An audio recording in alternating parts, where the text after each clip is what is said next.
Hello mga pamangkin! Welcome back to my channel. This is your Tito PJ and this is another episode of Tito Mo Talks. Dito na sa Tito Mo Talks. Thank you very much! Once again mga kapamangkin, nandito tayo ngayon sa Chibugan. Thank you for letting us vlog dito sa napakagandang restaurant dito sa along Via Padova. And for today's episode, syempre, hindi ko na naman maiitago sa inyo kung sinong kakausapin natin dahil andito na siya. Si Tita Marlene, the woman of Chibugan. Yes, Tita thank you. Hello po. Hello mga kapamangkin. Tita Marlene, kamusta kayo? Okay na okay. Lalo At least nasagot mo na kasi nung huli natin hindi mo sinagot yung kamusta ka na. Super tense ko, marami. Ang dami yung tanong, kamusta na po kayo? Hindi ko siya nasagot, no? Kaya ako. Yung totoo, so ngayon, kamusta si Tita Marlene? Okay naman. Pagod syempre, kaninang umaga. Tapos ngayong preparation for the dinner. Oh, pero okay, masayang pagod yun. Ah, yun. Kasi smiling face talaga si Tita lagi. Ano? Oo, luka-luka kasi ako eh. Anyway, Tita, so, yung Chibugan, di ba naalala ko nung una kami dumating dito? Yes, Tapos, oo. hindi ko pa naman kinakwento yung Chibugan na story, pero na-appreciate namin yung word na Chibugan. Kasi Chibog, tapos Chibugan, parang lugar kung saan kumakain. Tapos biglang yung pala, may storya behind the name Chibugan. Oo, meron talaga siya. Hindi lang siya basta pangalang Chibugan. So, sabi sa ating mga... Kasi nga, yung Chibugan na yan, online seller pa lang ako noon, way back 12 years ago. Aha. Nag-isip ako na nung bago ako dito sa Italia. Ilan taon na ba kayo sa Italia? Parang mga 17 years na. Okay. Oo, mga 17. Di ako sure ha. Basta yon, nung nag-start ako dito, syempre wala pa akong work. So parang nakaisip ako ng mga racket. Kasi Okay. raketera talaga. Oo. Oh my God. Elementary days ko palang rumaraket na po ako. Baga, love na love ko yung parang nagtitinda. Okay. Tinda sa eskwelahan. Tapos si nanay din, yun din yung background niya na nagtinda. Ano siya?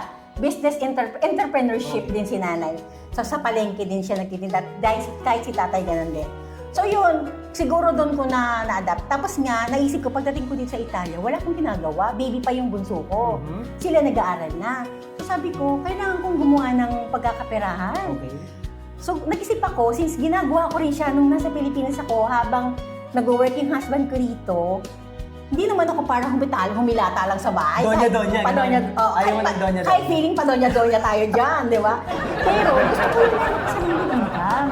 Kahit konti, ang bili man lang ba ng panty dyan? Hello? Tsaka ng mga able-able. Oo. Ay, nako, para lang magkaroon. Triumph. Actually, para lang ako magkaroon ng discount. Okay. Pinapasok ko yan. Talaga? Rakitera ka talaga? Oo. Tupperware sa bahay, sa Pilipinas, puro Tupperware. Parang nanay ko, Mondragon, Tupperware. Yes! May mga Natasha pa. Boardwalk, Wow. nako, Muscopolor, lahat yan pinasok ko para lang, pag bibili ako, may discount ako. So, and yung then, Chibugan, Tita, ano na nangyari? Bakit Chibugan? si Chibugan nga, ayun nga, since dating ko dito, nag-isip ako na pagkakaperahan, part-time, ganyan, or racket-racket. Nag-isip ako, hindi naman pwedeng pangalan ko lang. Inisip ko parang para magmukhang formal, isip ako ng pangalan ng para lalagay ko sa page ng Facebook o sa Facebook account, ganyan. Sabi ko, ano namang maganda para darating sa utak, mabilis maalala ng tao. So, naisip ko, apelido namin. Tapos, ano naman yung mga salitang bargas sa atin sa kanto-kantuhan? Chibog. Tara, chibog. Yung mga ganyan ng sanay kong salita sa Pilipinas eh.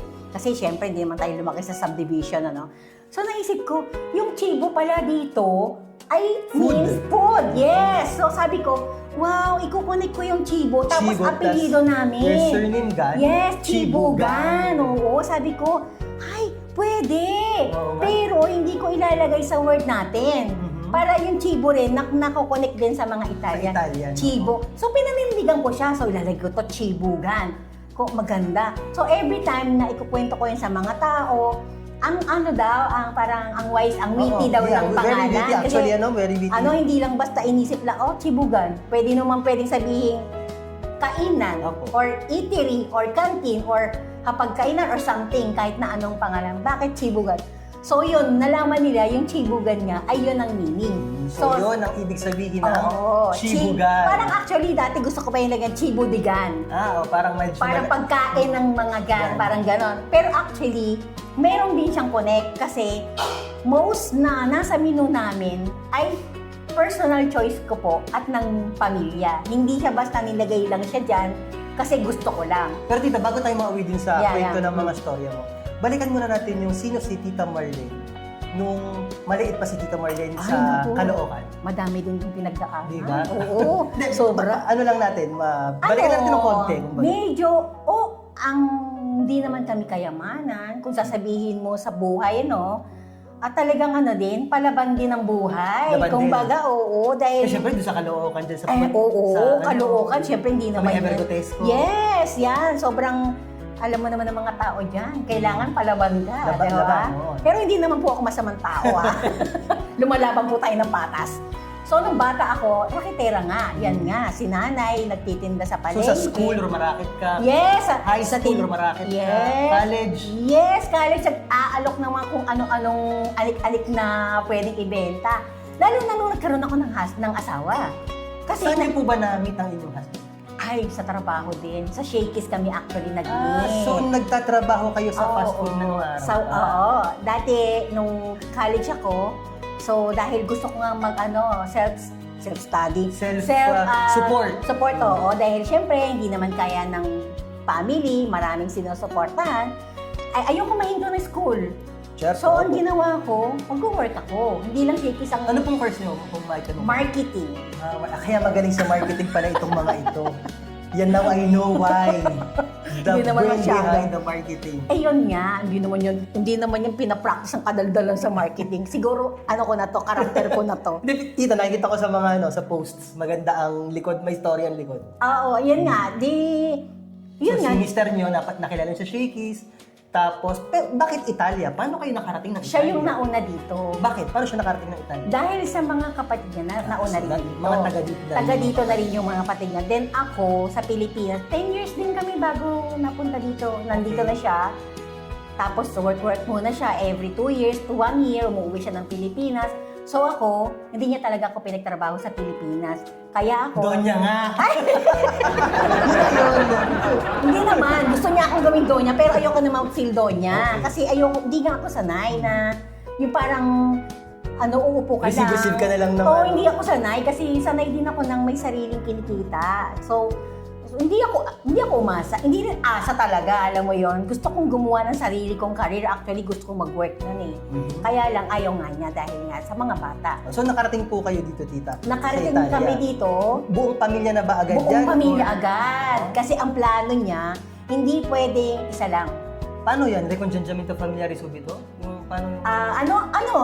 Invitation? Agad. Yun. Petition? Petition agad. Buong pamilya Pilipino? Buong pamilya, apat. Malaking pera din yun, ha? Nung mga time na yan, hindi na natutulog si tito mo. Siyempre, bata Oo, pa eh. kaya pa. Kaya pa, oo. Laban din siya talaga. Kaya pa, oo. Kaya nung nakuha niya kami, praise the Lord, sabay-sabay. To the maximum. Pagdating pa namin dito, ilimitada kami agad. Wow. Wala na Swerte, kami no? pinagdaanan sa mga papeles na yung hirap talaga na magkaroon ka o para magkaroon ka ng papel. Hindi. So, ayun nga, tita. So, nandito na kayo sa Italia. Anong unang-una niyong pinasok? Hindi kayo nagtrabaho? Kasi Hindi kayo muna. nagtrabaho. 3 years hindi ako nagtrabaho dahil 4 years. Ganda lang talaga ng 3 taon. Grabe! Sana all, ano?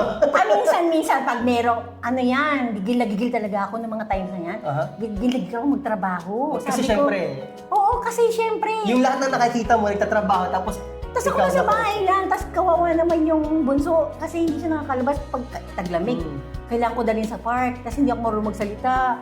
Hanggang ngayon naman hindi pa marunong. Ewan ko, parang kailangan gumawa ko ng paraan. Kaya ang ginawa ko, tinda ko ng tosino. Ayan, dyan nag-start. Yes! Nagtinda ako ng tosino, ng longganisa, yung mga inasal na yan. Talagang perfect ko na yan kapag ka... Sinong naka-discover sa inyo na napakasarap pala ng mga luto nyo na kayang kumatok na maging isang restaurant gaya nito? Naisip niyo na ba yan yung mga patingi-tingi pa lang ba? Yung mga paluto-lutong, simpleng sa bahay, di ba? Doon nag-start sa Oo, Tosino. oo. Kasi Naisip niyo ba na magkaka-restaurant ka ba na? hindi, pinangarap lang. Pero Ah, hindi. pero nangarap ka. Nangarap, oo. Pero hindi, yung, alam mo, imposible. Kasi, hello, laki ng pera. Kailangan. Kailangan, oo. Eh, wala ka naman. Kumbaga, Paano ba ako magsisimula? sige, parang, parang ngarap lang. Parang, wala namang masamang mangarap, di ba? Parang, para tayong bata na, next time bibili ako niyan. Alam mo yung mga gano'n? One day. Parang dumaan lang One sa... day ka sa akin, makakamitin Parang kita. dumaan lang sa isip mo, magkakaroon din ako niyan. Parang ganun lang. Pero hindi mo talaga sa hinagap ng isip mo na magiging katotoo. Next week on Tito Mo Talks. Pero tita, sa tingin mo, itong success na to, ito ba ay hard work or ito ba ay sinuwerte ka?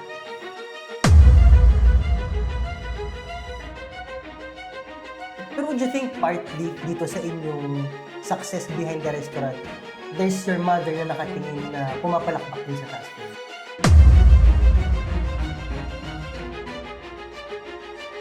Pero ang hindi nila alam, sa likod ng success na nakikita nila, mas marami palang hardships. Ano?